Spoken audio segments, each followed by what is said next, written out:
What is it to be betrayed? I think betrayal is one of the most devastating forms of pain that can be inflicted on you during your life, on human beings. And all of us, in more or less, have experienced that, I guess. That you feel in that moment that you have trusted someone, that you've vested your trust in a person, but then they fail you. Maybe it's even more worse than physical violence, than deceit or prejudice. And the effects are so deep that we don't forget those moments all of our lives. It is so deep to trust someone and then to be failed. It destroys our foundation of trust. It makes us think, can I trust anyone anymore during my life? We try to escape from the pain and not be involved in such painful moments later on in our lives to withdraw from trusting others. So it's right what Luther said. He said, each betrayal begins with trust. You can't get betrayed if you did not trust someone first. But without trust, true relationships are impossible. Well, and that's one of the things that are happening in our chapter 17. But to understand that, we have to go back and start in 2 Samuel 15. So please turn with me to page 320 in your church Bibles. 2 Samuel 15, from verse 30 onwards. But David continued up the Mount of Olives, weeping as he went. You remember he is fleeing there for his son Absalom. His head was covered and he was barefoot. All the people with him covered their heads too, and they were weeping as they went up. Now David had been told, Ahithophel is among the conspirators with Absalom. Who is Ahithophel? Ahithophel is one of David's dearest friends, his counselor. And here he gets the news. One of your best friends, the one with whom you did all this governing of the people of Israel, he is among the conspirators. Can you imagine what David felt on that moment? What a tragedy. He is fleeing from Jerusalem for his own son, and now even his best friend betrays him. And what does David respond? We read, so David prayed. David prayed. He called upon the Lord. Lord, turn Ahithophel's counsel into foolishness. Because not only he lost his best friend, but his best friend turned to the enemy with all the good counsel that Ahithophel was able to give. And that's a question for us. What is worst? If someone offers you to do something vital for you and then not showing up, or someone sharing very private information about you with a stranger. I think the last thing is even more painful, isn't it? That's what happens here. Ahithophel knows everything about David, and he is sharing that with his enemy, his own son, with Absalom. What must David have felt? Unbelievable. What a pain. But we have to remember in all of this how it all started out. It started way back in chapter 11. As we will remember, David betrayed Uriah by taking his wife Bathsheba. And there all the problems started. David was a betrayer. And now he is betrayed himself. Sin always has such a painful consequence. It was because he betrayed one of his own men. And we read in chapter 12, verse 9. Let me read it for you. when he's confronted by Nathan the prophet. Nathan says, "Why did you despise the word of the Lord by doing what is evil in his eyes? You struck down Uriah the Hittite with the sword and took his wife to be your own." The key thing of David was, the first thing that is mentioned is not that he wanted Bathsheba, although that was very wrong of him, but because it was Uriah's wife, because he betrayed his own warrior, which was out in war fighting for David. That was at the center of his sin. As we saw, David prayed in response to this. He, when confronted with Uriah's betrayal, prays to God. And that's also what we see in Psalm 55. So please turn with me to Psalm 55. It's on page 575 of our church Bibles.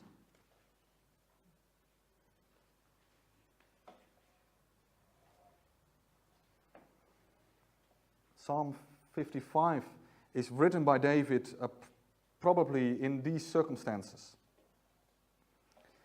He starts off by saying in verse 1, "Listen to my prayer, O God, do not ignore my plea." And then in verse 9, he says, "Lord, confuse the wicked, confound their words, for I see violence and strife in the city." So here we see that same plea, confuse them, Lord. They are in the city, Absalom and Ahithophel, and confuse them, turn their counsel into foolishness. And then from verse 12 onwards, "If an enemy were insulting me, I could endure it. If a foe were rising against me, I could hide.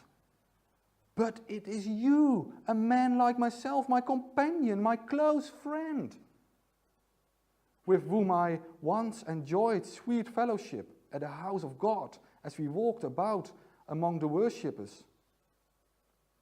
So here we see David saying, "It's you, my close friend, who betrays me." And then he asked God, "Let death take my enemies by surprise, let him go down alive to the realm of the dead, for evil finds lodging among them."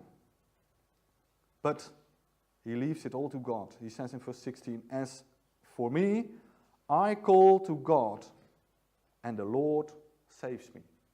And that's what we will see in these chapters. The Lord saves. And as we will see from chapter 17, the Lord saves. He is trustworthy. Even David's friends were not trustworthy, but the Lord is trustworthy. That's the key of the message. So let us turn to chapter 17 and go through the chapter together. Page 321. So, as a background of this chapter, we have seen through all 1st and 2nd Samuel that we have seen Saul rising as a king, and on the top of his abilities, he is going down. And in parallel, David is going up. And David is taking over because David was the one chosen by God.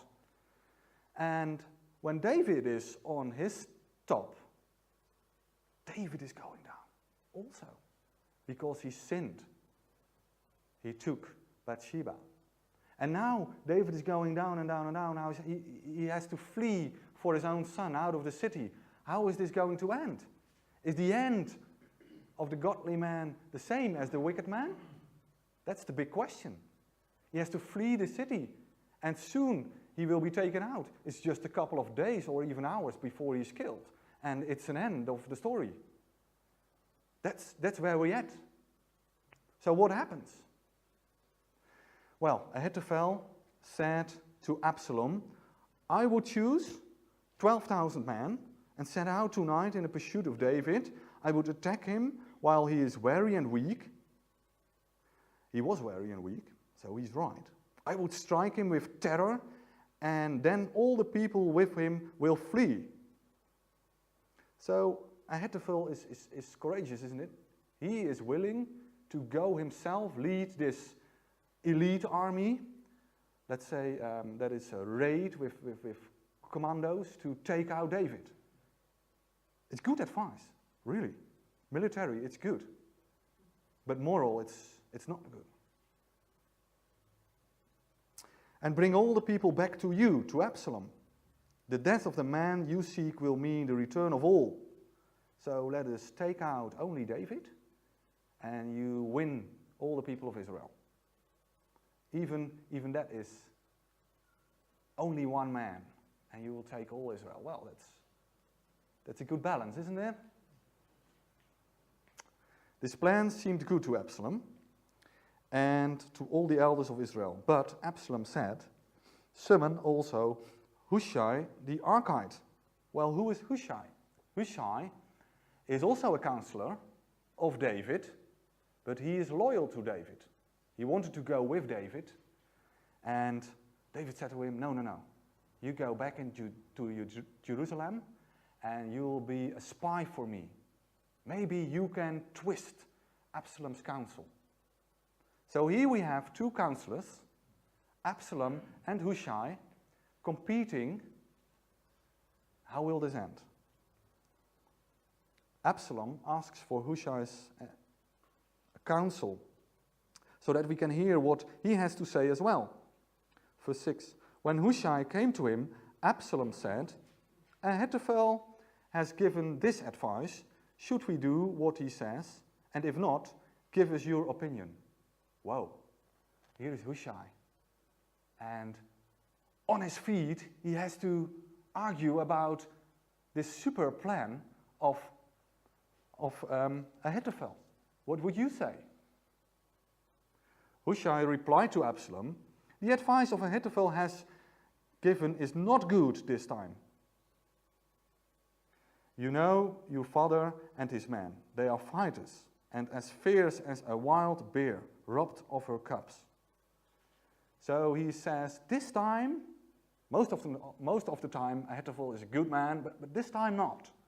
So he's trying to soften his attack on Ahithophel, and he appeals to the stories that they all know about David. David has been a courageous man, isn't it? Fighting Saul, being all over the place. He is like a bear bereft of her cubs. Well, you don't want to encounter a bear in the woods, and surely not if you are between her and her cubs, isn't it? That's the picture. Besides, your father is an experienced fighter. He will not spend the night with the troops. Even now he is hidden in a cave or some other place. If he should attack your troops first, whoever hears about it will say, there has been a slaughter among the troops who follow Absalom. And then even the bravest soldier, whose heart is like the heart of a lion, will melt with fear. For all Israel knows that your father is a fighter, and that those with him are brave. So he manages, in Jerusalem, in Absalom's place, to lift up the real king, King David, ironically.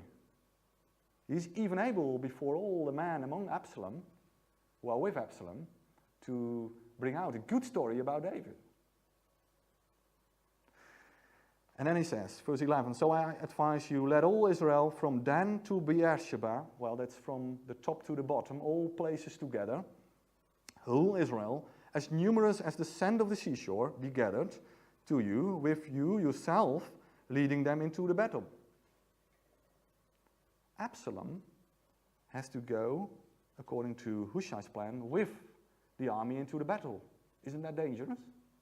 That's not what Ahithophel proposed.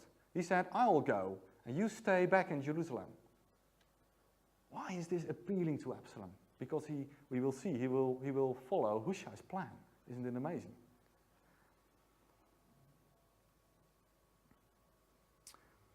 Verse 12, then we will attack him wherever he may be found, and we will fall on him as dew settles on the ground. Neither he nor any of his men will be left alive. If he withdraws into a city, then all Israel will bring ropes to that city, and we will drag it down to the valley until not so much as pebble is left. That's hyperbolic, isn't it? So if they are hiding in a fortified city, we will take ropes and we will drag the whole city down. How can they believe this plan? But they do. Why do they do? We will read in verse 14. Absalom and the men of Israel said, the advice of Hushai the Archite is better than that of Ahithophel. For the Lord had determined to frustrate the good advice of Ahithophel in order to bring disaster on Absalom. That's at the key of this chapter. It was because the Lord had determined to frustrate the good advice of Ahithophel in answer to David's prayer.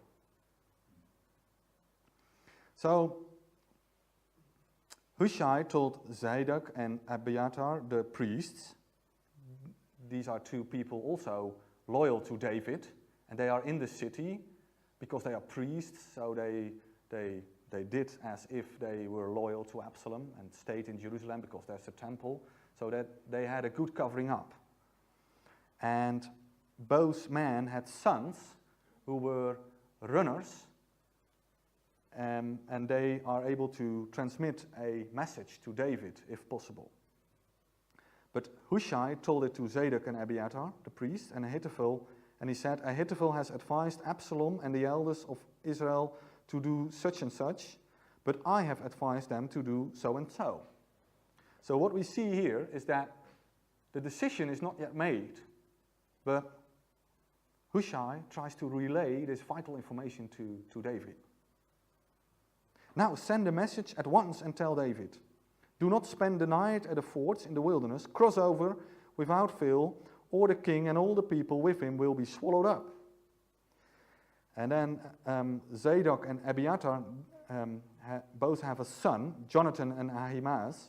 They were staying at En-Rogel, that's just outside Jerusalem, over the Kidron Valley. A female servant was to go and inform them, and they were to go and tell King David, for they could not risk being seen entering the city. But a young man saw them and told Absalom. So the two of them left at once and went to the house of a man in Bahurim. He had a well in his courtyard, and they climbed down into it. And his wife took a covering and spread it out over the opening of the well and scattered corn over it. No one knew anything about it.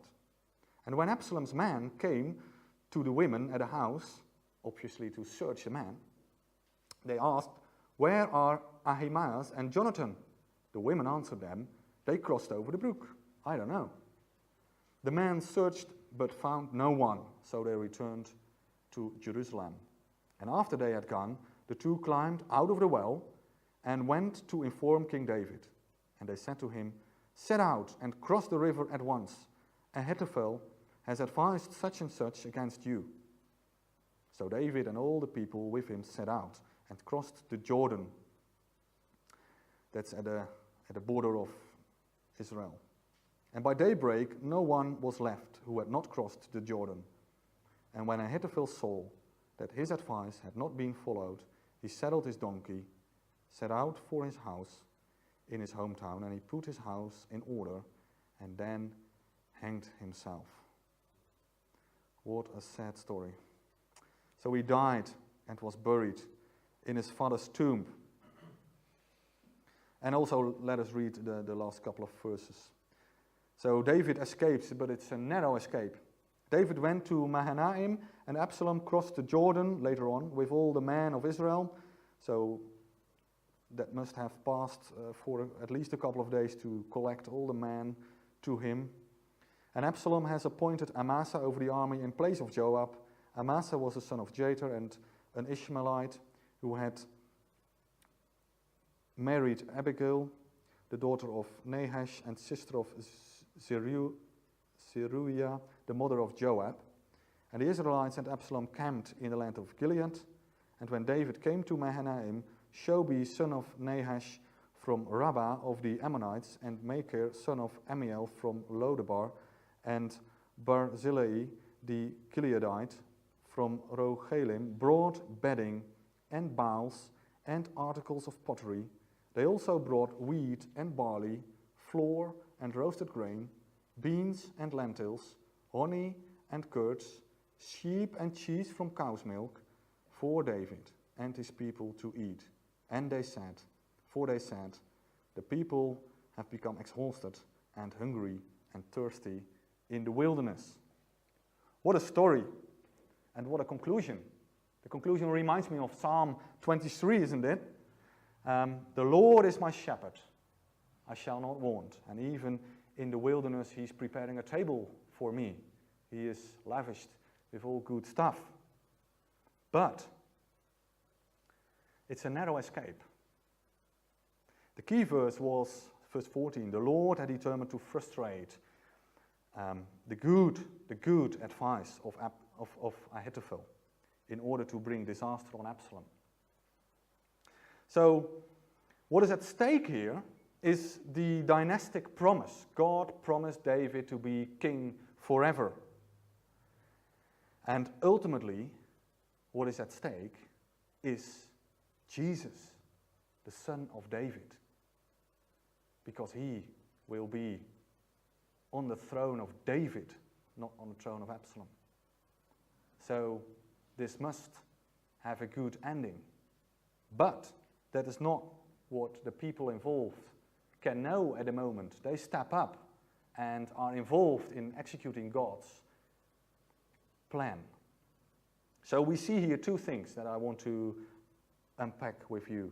Even in the midst of betrayal, people are being faithful to David and committing the outcome of what they do in the hands of God. And secondly, the hidden and powerful purposes from God operate through God's providence in this story, isn't it? That narrow escape shows that God is involved, but he's behind the scenes. He is managing to twist Ahithophel's good advice, and he's managing to let these messengers escape. So first, being faithful. This story shows us some very faithful men and women. Think about them. They did not know how things would work out. We know. But they didn't. They took very, very, very dangerous actions. They risked their lives in being loyal to the king. We know that last week, that chapter 16 ended with the tent on the top of the roof, and we all know that Absalom was absolutely the king and in charge of everything. And here we see Hushai being into the enemy's palace as a spy. We see Zadok and Abiathar, the priests. We see that servant girl taking that risk to bring the message to Ahimaaz and Jonathan. They are hiding there. They are taking risks. Then we have that man in Bahurim who takes that man in and hides them, and his wife. She's there alone when the military come and search the house. And she is lying and deceiving them about the man hiding in the well. So yes, there is a risk involved, and these men and women all are faithful. And that brings us to a question. How do you react in a moment of testing? As we've been thinking about last week, we saw that we are confronted with the question in chapter 16, are we willing to suffer loss for the sake of Christ, for the sake of who God is for you? Do we have to act according to God's hidden purposes in such moments? Or do we have to act according to his revealed will, to scriptures? Well, obviously we can't. We can't make decisions based on God's hidden purposes. We just have to obey Scriptures and leave the outcome to God, whatever happens. And that's difficult. That's very difficult. Are we faithful to the King, to Jesus? Also when publicly despised. Also when Absalom slept with David's concubines and not yet seeing God's providence. Publicly, Christianity is despised, also here in this country. Do we remain faithful? When betrayed by your best friends because you are a Christian. Trust being broken. Do you keep trusting God? David said, "Oh Lord." He turned to the Lord. He believed God, in all these circumstances, is faithful and will not fail him. But we also have to remind that when we take risks, we do not have to be reckless. As we see in verse 17,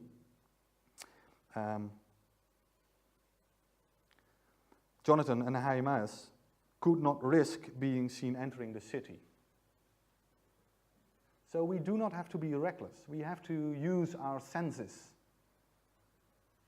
When they had entered the city, all the plan was gone wrong. So we have to take risk, but we also have to keep in mind that we do not have to go blindfolded into a direction. God has given us brains and use them. We also, sadly, see some negative examples in this chapter about trusting God and obeying Him. People who do not obey Him. So we see people not obeying the truth and therefore being deceived. Primarily Absalom himself. Obeying is trusting God for the outcome. But being deceived is trusting oneself for the outcome.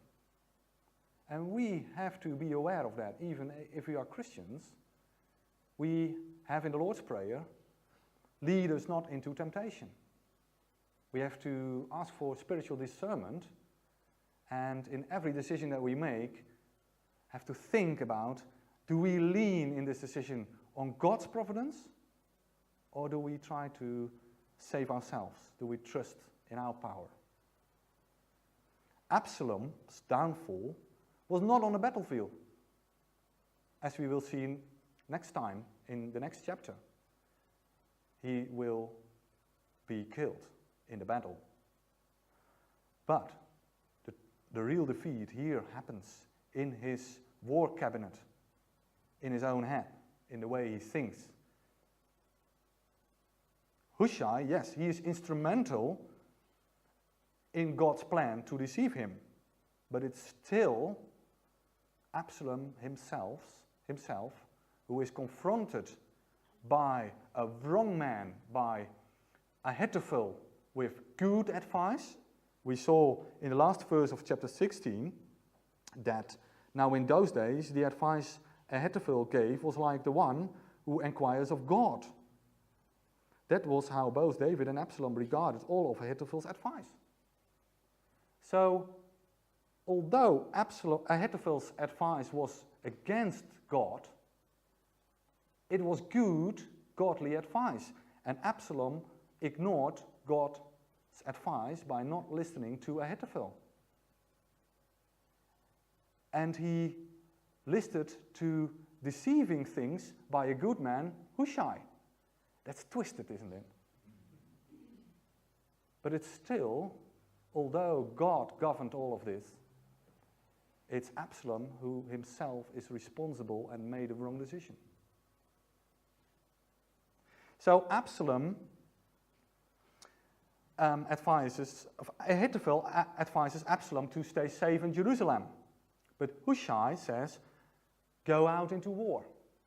Why is that appealing to Absalom? Why is it?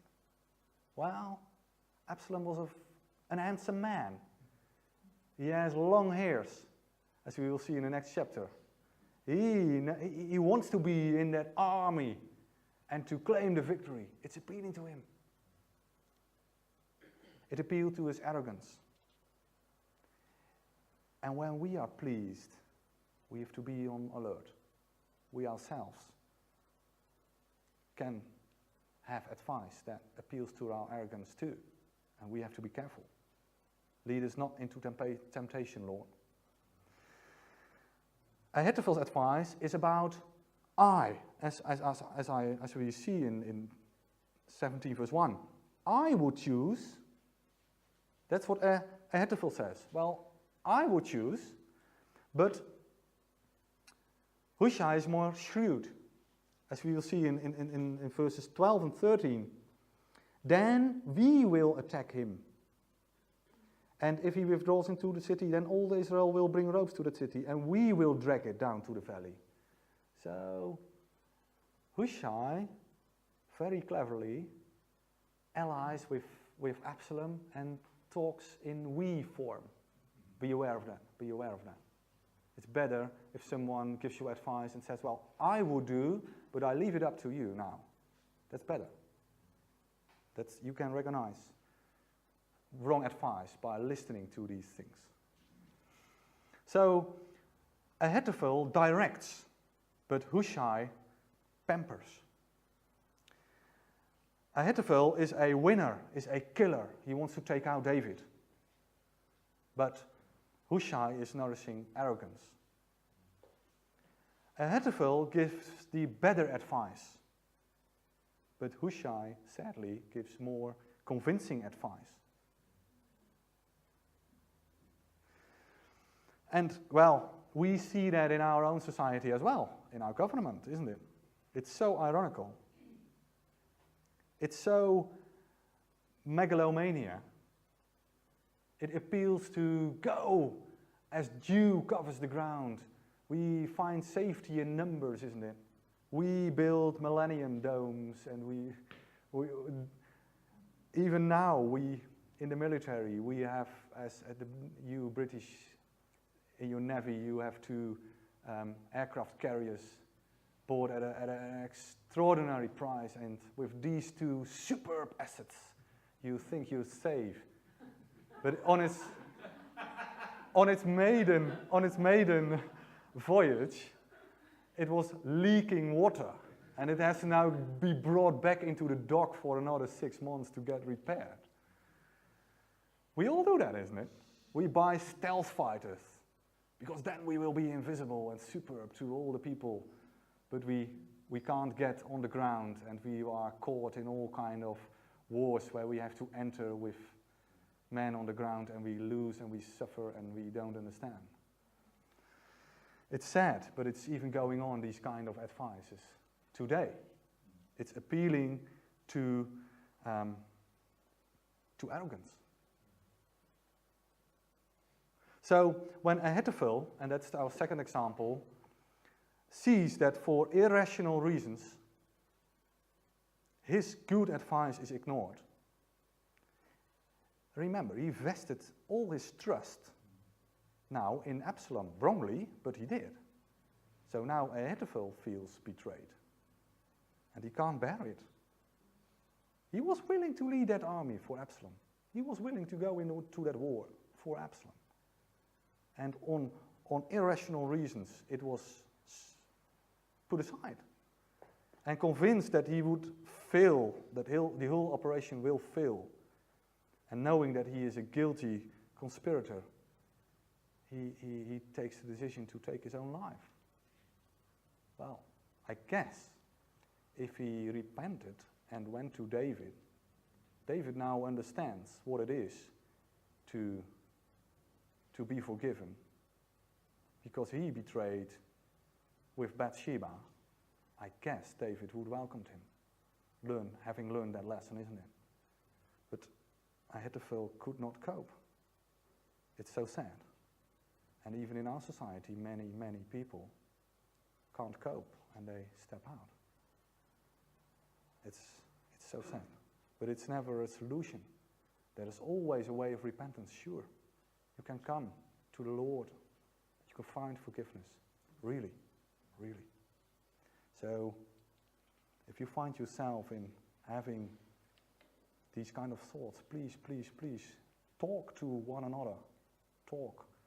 And if you have someone crossing your path, having those concerns, bring them to the Lord. There is forgiveness for the worst of sinners, as Paul said. And Paul went after God's own young church in Jerusalem. So, God's providence is also visible in this story. God directs all things so that they surely fulfill His purposes. His purposes. And that raises questions sometimes. How can this be that God has set it up all the way? But we have to remember that God's sovereignty is not meant to raise philosophical problems for us. It's meant to give us spiritual comfort, that ultimately it's all in His trustworthy hands. So commit your way in His hands. Commit your way in His trustworthy hands. Ahithophel had military good advice, but morally it was wrong. And Hushai had military bad advice, but morally it was good. You can serve in the military, you can serve and deceive the enemy, and it can be morally good. We live in a twisted world. We live in a world where we have to deal with the consequences of sin. But we have to aim at a higher good, sometimes, to do morally good things for a higher good. It's so difficult for us, isn't it? Do everything in prayer and trust God for the outcome. Ultimately, Hushai tried to save the king's life, and it was good. So God's purposes are hidden in this story, but His providence brings that to light. We get a glimpse of God's purpose. And if your trust in others is broken, or you are suffering of a lack of trust in others, if you have been betrayed or feel betrayed, or if you are trying to rebuild relationships and build trust again after a terrible suffering of trust, trust God. Trust God. And look for those glimpses of God's providence in your life. It are those glimpses who can reassure you that He is at work through all of this. He is behind the scenes, governing all of this. He is not far from you. He is with you. He knows. He really knows. And we try to avoid all the nail biting in this story, isn't it? That it's going wrong. It's going wrong. But it ends into the lowest point, even in the well, being covered and being in the hands of that woman, and how she behaves when the military comes. Obedience often feels impossible, utterly impossible. What to do? Maybe you feel urged to speak up to your colleagues, or to get baptized, or to quit some comfort, or to stay in a certain relationship with your boss or family members. And you really, having considered every human angle, you don't see any way how this can be turned out good. It's impossible to turn out well, humanly thinking. But that is why this story is in the Bible for you. And that is why you hear this story this morning. Do you believe that He will honor your faith and your obedience by being unashamed to call Himself your God? God will provide, surely. Today we are at the first Sunday of Lent.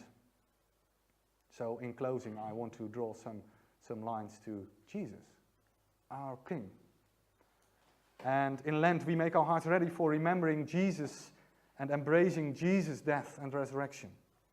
And that reminds us also of the brokenness of humanity. Because it's about suffering. Jesus had to suffer. He had to become a man like us. To suffer. To suffer. Our trust in others often is damaged or even broken. But we also know that we ourselves are not trustworthy, as we should be.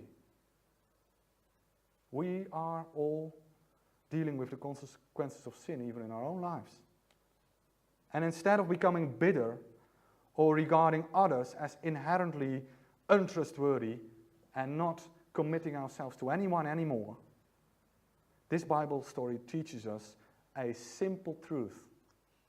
Sinful people will fail us. They will. But we can always trust God. Sinful people will fail us, but we can always trust God. Through David, God fulfilled his purposes. Jesus is the king in the line of David. But even Jesus was betrayed by one of his dearest friends. One of the 12, Judas. He knew beforehand. He could have stopped it. He didn't. He loved Judas as he did all of the other 12. They have been together for 3 years. He trusted him with all the money. All left in the end. Not only Judas, all left in the end. Even Peter denied Jesus. He took all this alone. He was betrayed by every man. And he did not say, well, leave him. But he went on in his purposes to take your place, to take our place.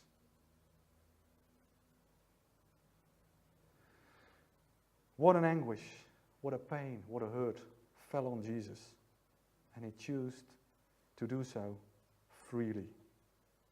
And therefore, Jesus, he can identify, he can sympathize with us. We do not have a high priest who is unable to sympathize with our weaknesses. He is tempted in every way as we are, but without sin.